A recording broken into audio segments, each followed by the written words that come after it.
Hi, how are you? Oh my word, happy new month, 1st of July, very exciting. Is it your birthday this month? Is it? Or is it going to be your child's birthday?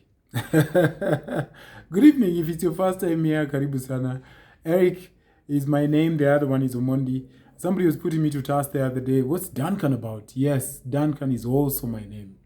Uh, I remember speaking to a friend of mine the other day, maybe a month ago, and so I hadn't talked to her in a while. I said, "So, Sarah, how have you been? Let's call her Sarah." And she said, "Eric, I dropped the colonizer's name." So now she refers to herself by her African names, which I think is beautiful. Maybe one of these fine days I should just call myself Omondi Odur. All right, Omondi Odur. Yeah. What is your name? Look, are you one of those people who eats when traveling? While talking, I just remembered one time I was traveling. You remember the way we used to travel by bus? Those big buses with so many people. So one time I was traveling and this guy had a monstrous appetite. Every stop he had to ask for something to eat. So like, hey, nitie mtu wa yogurt. Huyo mtu wa yogurt. Sasa, hiyo vanilla ni baridi. Haya, tingiza unipee. Then the vanilla comes, then he nyonyas it. Kidogo kidogo, we stop somewhere. We, sim, eh? Let us sim. Hii ni tamu. Then he takes like sim for maybe 54 bob and he eats it. Then we go a bit. We, ita huyo jamaa wa mahindi. Then he starts eating mahindi. So he ate a bunch of things. I think he drank a soda somewhere. At some point he even nyonyad patko.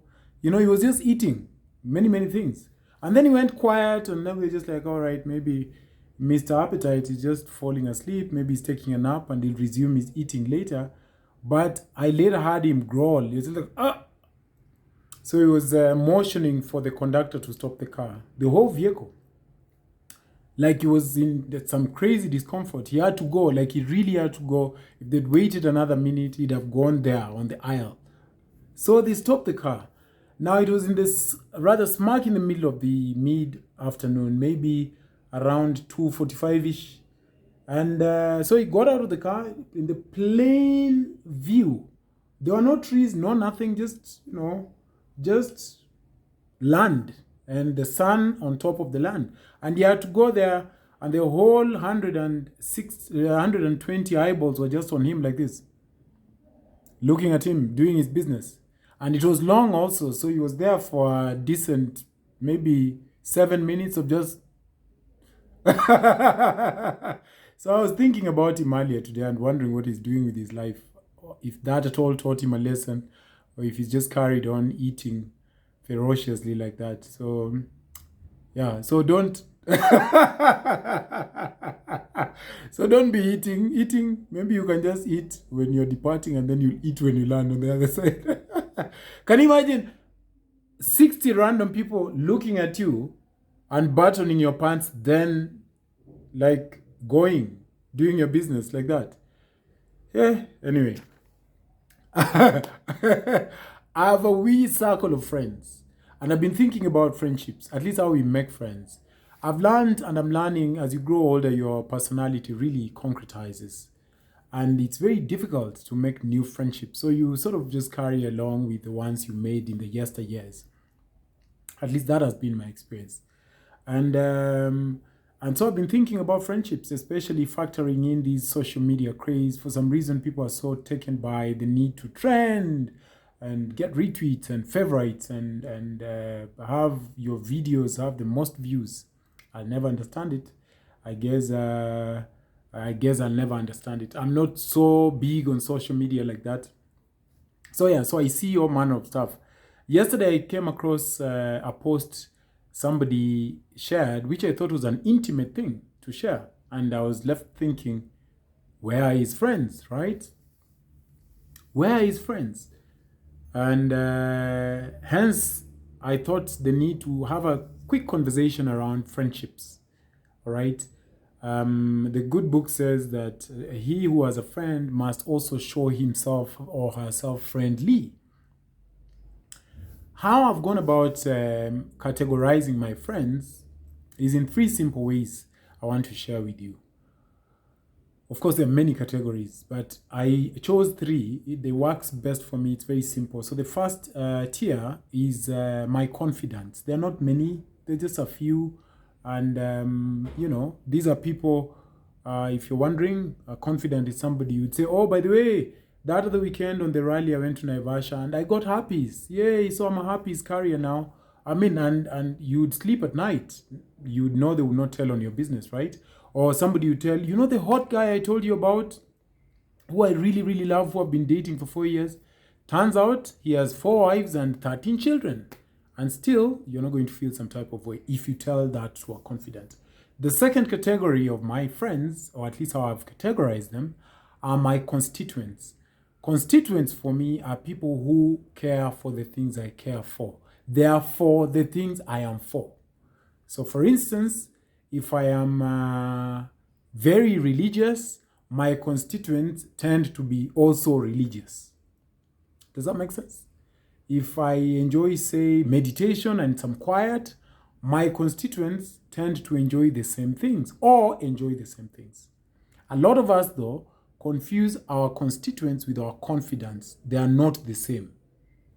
Confidants are people you can share secrets with. Constituents only care for the things you care for. The third and last category I've placed my friends are comrades. Comrades are simply people who are against the things I'm against. So maybe they're against gossip, or maybe they're against libertine lifestyle, or maybe they're against whatever it is they're against. I would be against. Those are my comrades. Very important.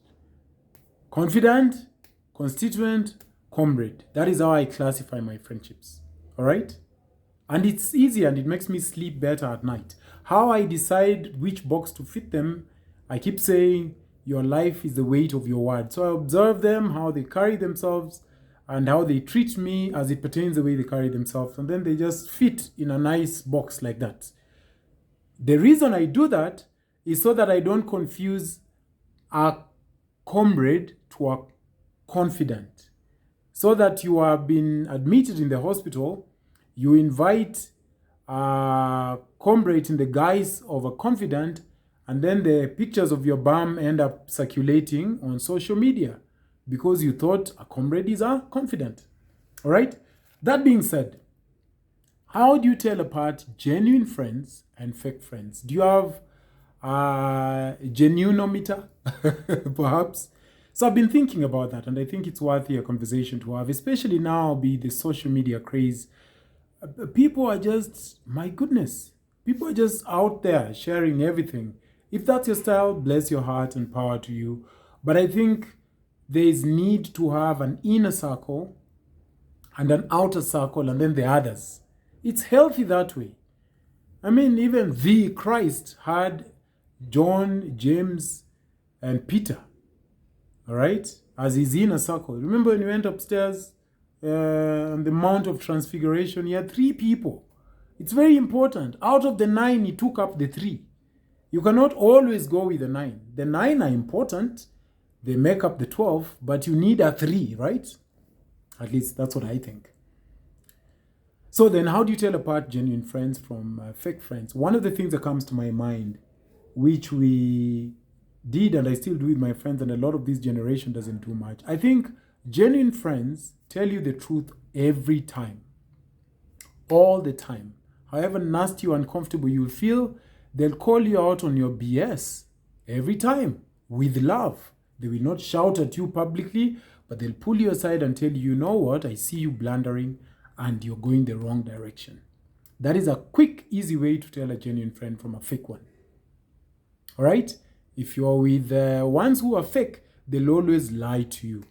To you, or rather to them, fake friends, you're the Don Corleone. You speak the best and dress the best and you know everything and you're amazing and you're the leader. You know, you are the Kim Jong-un in their life. You're the leader of Pyongyang. Those are fake friends. They can't see any error in you. If they lie to you, they're fake. Second thing that comes to my mind is I used to see this a lot in past relationships I had before I decided to, tidy up my relationships. Fake friends have a habit to ape. Not that healthy aping for you encourage me to be better. That you've bought a shirt, I go buy it. You've bought a car, I go buy the same car. You've bought a cologne, oh, I also need the cologne. You've moved to this neighborhood, oh my goodness, you won't believe where I found a house. Hapo tu kande yako bana. Fake friends, all right? Genuine friends. So that's what fake friends do. Genuine friends are comfortable in their own skin. They are okay if you live in Marish and then you decide to move to the upside of town and they are comfortable in Marish, they'll continue living in Marish with the hope to move to another place they've always desired, not to ape you. Another thing I've seen that I do with my friends and we used to do in the yesteryears that I don't see now is genuine friends will introduce you to their friends and families. They do. It doesn't matter how poor or rich they are, or how unintelligent or unsophisticated their family would appear to be.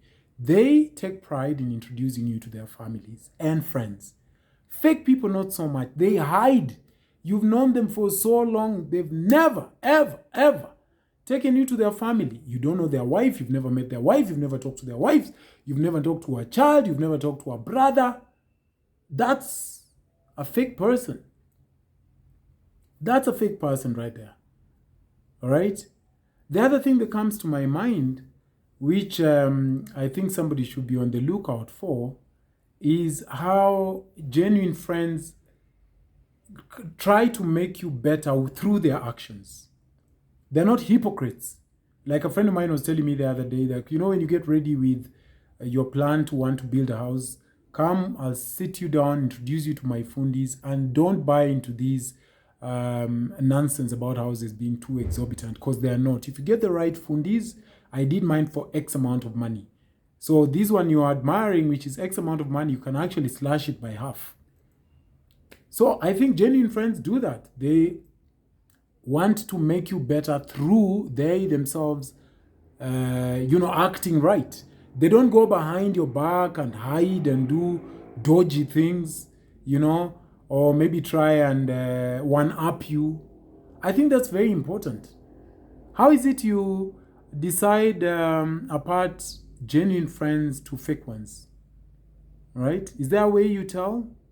Do you want to share how you tell? I'm waiting. Good evening.